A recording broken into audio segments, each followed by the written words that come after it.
আসসালামু আলাইকুম, কেমন আছেন সবাই? আজকে আমাদের পুকুর থেকে এই তো বড় বড় সাইজের তেলাপিয়া মাছ ধরছে। সেগুলো আমি ভেজে রান্না করব, সেটাই আপনাদের সাথে শেয়ার করব। এই তো চুলাতে তেল বসিয়ে দিয়েছি, তেলটা গরম হয়ে গেছে, এখন মাছগুলো আমি দিয়ে দেবো। এই তো মাছগুলো আমি উঠিয়ে নেব।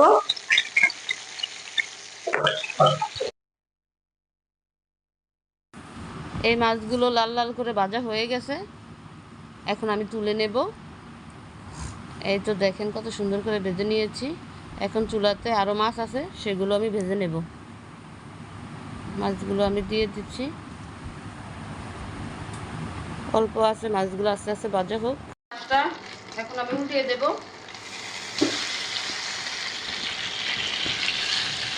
একটু ভাজা হয়ে গেছে, এখন অপরটি আমি ভেজে নেব। এই তো মাছগুলো সুন্দরভাবে ভাজা হয়ে গেছে, এখন আমি মাছগুলো উঠিয়ে নেব।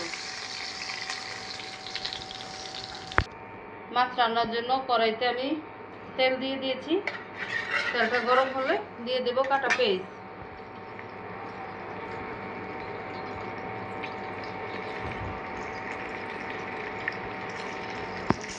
পেঁয়াজটা আমি কিছুক্ষণ ভেজে নেব। এই তো পেঁয়াজটা একদম ভাজা ভাজা করে নিয়েছি, এখন দিয়ে দেব আদা রসুন বাটা। এগুলোকে যে সাথে ভেজে নেব। এই তো পেঁয়াজ মশলা একসাথে আমার ভাজা হয়ে গেছে, এখন দিয়ে দেব একটু পানি। এখন পরিমাণ মতো লবণ দিয়ে দেব, হলুদের গুঁড়ো। আমি এই মাছটা গুঁড়ো মরিচ ব্যবহার করব না, আমি দিয়ে দেব কাঁচা মরিচ। এই তো মশলা থেকে তেল ছেড়ে দিয়েছে, এখন আমি দিয়ে দেবো হালকা একটু জিরার গুঁড়ো।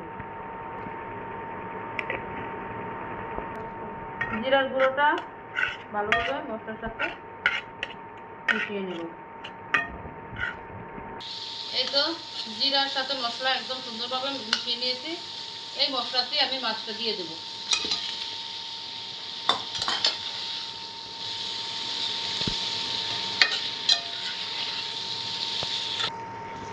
তো মশলার সাথে ভালোভাবে মাছটা আমি মিশিয়ে নিয়েছি। এখন উপর থেকে আমি একটু লেবুর রস দিয়ে দেব। তো লেবু নিয়ে নিয়েছি, এখন দিয়ে দেবো লেবুর রস।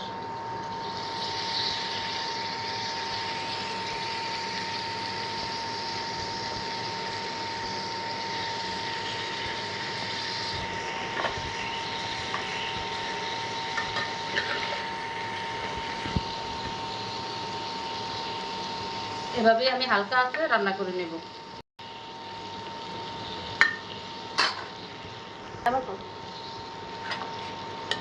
এই মাছের সাথে আর আমি পানি অ্যাড করব না, এটা তেলের মধ্যে হালকা আঁচে আমি রান্না করে নেব।